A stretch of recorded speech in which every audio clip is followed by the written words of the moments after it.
आपली माणसं, आपला देश. पाहत रहा जनादेश.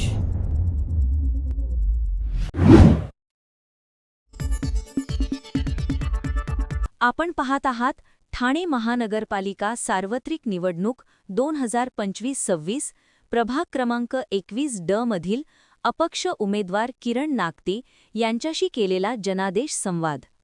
नमस्कार, मी राम माळी. जनादेश टी व्ही न्यूजमध्ये आपल्या सर्वांचं मनपूर्वक स्वागत. आपण पाहतात जनादेश टी व्ही न्यूज. आपली माणसं, आपला देश. पाहत राहा जनादेश. आता आपण ठाणे महापालिकेचे ज्या निवडणुका लागलेल्या आहेत त्यातील उमेदवार किरण नागते साहेब त्यांच्याशी आपण जनादेश टी व्ही न्यूजच्या माध्यमातून आपण चर्चा करणार आहोत. नमस्कार, जनादेश टी व्ही न्यूजमध्ये आपलं स्वागत आहे. मला आपल्या जनतेसाठी प्रथम आपली ओळख करून द्या आणि आपण केलेल्या कामाची पार्श्वभूमी थोडक्यात. नमस्कार. सुरुवातीला तर जनादेशचे मी आभार मानतो की आपण माझी दखल घेतली. अर्थातच मी किरण विष्णू नागते गेली 30 ते 32 वर्ष समाजकार्याचा असा घेत काम केलेलं आहे. त्याच्यासोबत वेगवेगळ्या क्षेत्रात, मग ते एक रंगकर्मी म्हणून असेल, मग ते एक सामाजिक चळवळीत काम करत असताना कोविड काळातलं काम असेल, विजया कॉलेजचं अभिनयकट्ट्याच्या माध्यमातलं काम असेल, त्याच्यानंतर दिव्यांग कला केंद्र मेंटली हँडिकॅपसाठीचं काम असेल, नौकाडा रक्षक म्हणून रात्री 10 ते सकाळी 6 वाजेपर्यंत प्रभाग क्रमांक 21च्या माझ्या प्रभागातल्या लोकांना सुरक्षितता मिळावी त्याच्यासाठीचं काम असेल, प्रभागातल्या प्रत्येकाला निरोगी आरोग्य राहण्यासाठी आरोग्य कार्डचं काम असेल, त्याच्यामध्ये 21 सेवा आम्ही त्या आरोग्य कार्डच्या माध्यमातून देतो. अशी अनेक कामं त्याच्यामध्ये सामाजिक ही आपण आपल्या संस्थेच्या माध्यमातून किंवा आपल्या स्वतःच्या माध्यमातून करत आलेलो आहोत. प्रभाग क्रमांक 21मध्ये आपण आता आपण निवडणुकीमध्ये या प्रभागामध्ये कोणकोणत्या समस्या आहेत आणि ज्या काम करायचं राहिलेलं असून प्रत्येक प्रभागामध्ये खरं तर वेगवेगळ्या समस्या नेहमी असतातच, असं काही नाही आहे. या प्रभागातल्या अनेक अशा समस्या आहेत ज्या खरं तर सोडवण्याचा प्रयत्न मी विविध माध्यमातून करतोच आहे. म्हणजे जसं की आता या प्रभागामध्ये सर्वात जास्त ज्येष्ठ नागरिक आहेत ज्यांची मुलं परदेशात आहेत, ते इथे राहतात. त्यांच्यासाठी आपण सामाजिक उपक्रम म्हणून माझा विठ्ठल माझी माऊली या माध्यमातून एकटे राहणाऱ्या ज्येष्ठांसाठी पुढाकार घेऊन कार्य करत असतो. त्यांना रात्री अपरात्री कधी कुठलीही गरज लागली तर त्याच्यासाठी सेवा देत असतो. प्रभागातल्या इतर समस्या जर बघाल तर तुम्ही इन्फ्रास्ट्रक्चर वाईज ज्या समस्या आहेत त्याचं निराकरण करण्याचा प्रयत्न सुरू असतो, पण त्या अर्थात नेहमीच उद्भवणाऱ्या समस्या आहेत. ट्रॅफिकचा एक मोठा विषय आहे जो आता अंतर्गत इथे जे काही रस्ते आहेत त्याच्यातनं जे काही ट्रॅफिक होतं, म्हणजे तुमच्या कोपरी वादळून येणाऱ्या काही रिक्षा आहेत त्या ब्रिजवरनं डिरेक्टली येतात आणि ब्राह्मण चौकाची आणि या पत्रामध्ये अनेक ज्येष्ठ नागरिक आहेत तिथे थेट जातात. तर त्या ट्रॅफिकचे रिलेटेड हा विषय हा सोडवण्याचा आम्ही प्रयत्न येणाऱ्या दिवसामध्ये नक्कीच करणार आहोत. अगदी असे विषय वेगवेगळे आहेत की जे खरं तर वाहनाचा विषय आहे, जे ऑटो रिक्षामध्ये गव्हर्नमेंटचा भाडं नाकारतात. त्या माध्यमातून आम्ही आता वाहन सेवा सुद्धा सुरू केलेली आहे. म्हणजे ज्या काही समस्या दिसतात त्याचं निराकरण करण्याचा प्रयत्न करतो, पण महापालिकेमध्ये गेल्यानंतर अर्थातच एक वेगळी ऑथॉरिटी आपल्याकडे असते. त्यामुळे त्या महापालिकेच्या माध्यमातून विविध योजनेच्या माध्यमातून आपण ते सगळं करू शकतो. मला एक सांगा, जसे ह्या समस्या आहेत वाहतूक बरोबर, तसे फेरीवालीच्या समस्या सुद्धा भरपूर आहे. असं वेळ ह्या भागामध्ये फेरीवाल्यांच्या समस्या सुद्धा असतात. त्यांच्यासाठी तुमच्याकडे काय टेन्शन? सगळ्यात महत्त्वाचं म्हणजे एक ऑफर झोन जेव्हा प्रस्थापित होतो किंवा त्याच्यानंतर इतर ठिकाणी अनधिकृतपणे कुठल्याही गोष्टी या सगळ्या नाही पाहिजे. पण होतं असं की त्याला कुठेतरी खतपाणी आपणच घालत असतो. आपण जेव्हा मला असं वाटतं एखादी गोष्ट स्वस्त मिळते म्हणून जर रस्त्यावरनं आपण घ्यायला लागलो तर होतं असं की त्यांच्या जो विकणारा माणूस आहे त्याला ते सोपं पडतं आणि मग नंतर कारवाई होते, पण ती कारवाई रोज होत नाही. तात्पुरत्या कारवाई जेव्हा एखादी तक्रार जाते तेव्हा ती कारवाई होते. आता त्यांचा पण तो नाईलाज असतो.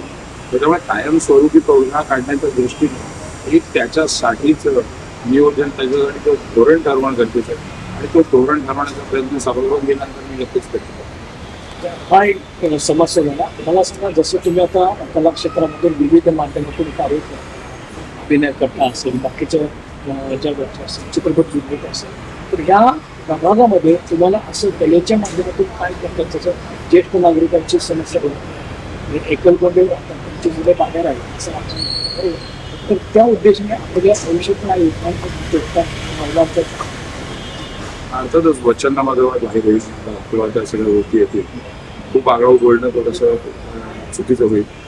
तर अर्थात नुसतं विजन मांडून होत नाही, ते इम्प्लिमेंट करावं लागतं. अमेरिकेकडे ही संकल्पना डोक्यात आली पण त्याला आज 15 वर्ष आपण चालवतो. पण लक्षात ही संकल्पना डोक्यात आली नुसती संकल्पना नाही तर गेली 6 वर्ष नोकड सुरू आहे. तसंच स्वामीचं हे केंद्र आहे हे गेली 5 वर्ष 6 वर्ष सुरू आहे. कोविड काळामध्ये सुरू केलेलं जी ऍक्टिव्हिटी आहे ती पण सुरू आहे. त्यामुळे योग कट्टा आहे तो सुरू आहे. म्हणजे ऑलरेडी या प्रभागामधल्या ज्येष्ठांसाठी याच्यासाठी आपण विविध उपक्रम राबवतो. फक्त महापालिकेत बसल्यानंतर होईल असं की माझ्याकडे ऑथॉरिटी आल्यानंतर अधिकृतपणे ऑथॉरिटी आल्यानंतर प्रत्येक भागात म्हणजे आता 4 वॉर्डचा एक फॅमिली प्रत्येक भागामध्ये अशा पद्धतीचं नियोजन केलं पाहिजे. या प्रभागामध्ये फेरपट्टा मारण्यासाठी बाहेरच्या प्रभागातून लोक येतात. मला सांगा या प्रभागामध्ये भाजपचे 4 उमेदवार आहेत पण तुम्ही एकटेच असाल की जे तर होतं असं महायुतीच्या माध्यमातून काम गेली अनेक वर्ष केले. म्हणजे तुम्ही ऑन रेकॉर्ड बघू शकता आजपर्यंत जे केलेलं काम आहे ते अतिशय प्रामाणिकपणे माझ्या सर्व सहकार्यांनी मग ती पदवीधरची निवडणूक असेल मग ती आमदारांची निवडणूक असेल खासदारकीची अर्थात आमच्याच त्यावेळेला पक्षाचे खासदार असल्यामुळे ती आम्ही केली. पण या दोन्ही निवडणुका प्रामाणिकपणे आम्ही सगळ्या कार्यकर्त्यांना घेऊन काम केलं.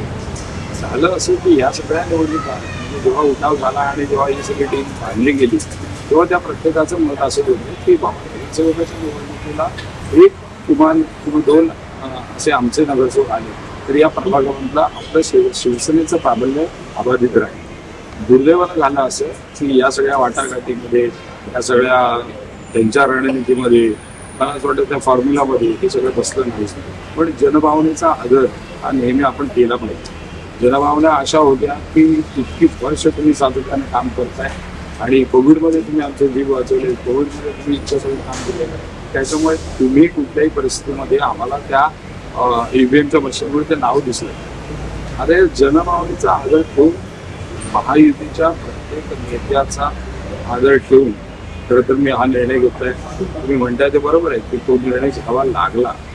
तो निर्णय त्याच्यासाठी मी घेतला नाही की मी डेस्परेटली राजकारणामध्ये मला मोठं व्हायचं म्हणून मी घेतलं. मी जन भावनेचा आदर करत तो निर्णय घेतला. त्याची जन माणसामध्ये जी काही चर्चा होती तेव्हा त्यांची सेवा करण्यासाठीच एक कुठेतरी ताकद मला मिळाली याच्यासाठी. पण अशा वेळेला पक्षाचा पाठिंबा आपल्याला कमी पडतो. अशा वेळेला आपण एकटं लढताना पक्ष लढताना त्यावेळेला नागरिकांचा प्रतिसाद तुम्हाला कुठल्या प्रभागात मी तुम्हाला ते सांगतोय की तुम्ही गेले 2 ते 3 दिवस ज्या पद्धतीनं नागरिक रस्त्यावर उतरले मी घरोघरी जाताना नागरिक असं म्हणतात निवडणूक ही लढाई तुमची नसून ही आमची आहे.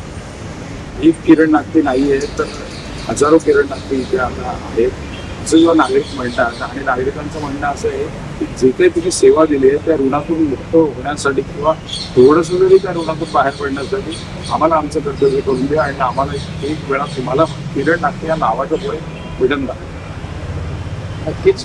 मला आता एक सांगा थोडक्यात आपण की आपल्याला ह्या ज्या समस्या आहेत ऑलरेडी बऱ्याचशा सोडवल्या गेलेल्या आहेत त्या माध्यमातून आपण एक आता भविष्यातल्या थोडक्यात काय योजना आहेत आपल्या ज्या लोकांच्या संकल्पना निवडून आल्यानंतरच्या की मला हे करावंच लागतं. बघा ठाणा रेल्वे स्टेशनला उतरल्यानंतर ऐतिहासिक खरं तर रेल्वे स्थानक आहे. पहिली आगगाडी ज्याला आपण जेव्हा म्हणायचो ती या रेल्वे स्थानकातून निघालेली आहे तुम्ही इथे आलेली आहे. तर उतरल्यानंतर लागलीच जर माझा प्रभाग सुरू होणार आहे तर तो प्रभाग कसा असायला पाहिजे त्या प्रभागाकडे बघण्याचा दृष्टिकोन लाखो लोक ये जा करतात. त्याच्याच प्रवेशद्वारावरनं जर लाखो लोक ये जा करतात तर त्याला प्रवेशद्वार प्रभागाचं असं नाही आहे. इथून सुरुवात आहे आणि काही गोष्टी खूप चांगल्या पद्धतीने महायुतीच्या माध्यमातून झाल्या, काही गोष्टी अजिबातच झाल्या नाही. त्यामुळे मी काहीतरी विजन ठेवलेलं आहे. जसं मी नेहमी असं म्हणतो की कोकणेश्वर मंदिर हा ऐतिहासिक एक कुठेतरी मला असं वाटतं ठेवा आहे. त्यानंतर मग तुम्ही बघाल ते तुळजापूर भवानीचं मंदिर आहे. अशा अनेक गोष्टी गडकरी लिंगायचं आहे. या सगळ्या वास्तू तलावकळी आहे ह्या सगळ्या वास्तू आहेत, पण त्याच्याशी कनेक्टेड पोलीस प्रभाग राहावा आणि या सगळ्या गोष्टी जपत लोकांना, इथल्या नागरिकांना सुख समाधान मिळत असताना अर्थातच महापालिकेच्या सगळ्या सुविधा त्या व्यवस्थित मिळतात की नाही हे क्रॉस चेक करणं, त्याच्यावर कुठेतरी मला असं वाटतं नियंत्रण ठेवण्याचं काम हे मी करतो. नक्कीच तुमचे दूरदृष्टी चांगले आहे, बघच मी हा प्रश्न विचारला. मला आता एक शेवटचा प्रश्न असा विचारायचा की मतदारांसाठी आपण काय आव्हान कराल एक अपक्ष उमेदवार म्हणून? मला असं वाटतं मी अपक्षपेक्षा मी निपक्ष उमेदवार आहे असं मी मानतो. आणि मी कुठल्याही पक्षाचा विचार न करता आजपर्यंत सेवा दिलेली आहे. त्यामुळे मग ज्येष्ठ असतील, लहान मुलं असतील, महिला वर्ग असतील, या सगळ्यांनी भरभरून प्रेम मला आजपर्यंत दिलेलं आहे. मी आव्हान एवढंच करेन की आजपर्यंत मी जी काही सेवा कार्य वेगवेगळ्या माध्यमातून केली आहे, तुम्ही मला एक मत द्या. पुढची 5 वर्ष रात्रंदिवस मी तुम्हाला. धन्यवाद. आमच्या जनादेश टीव्हीच्या माध्यमातून आपल्याला खूप खूप शुभेच्छा. धन्यवाद.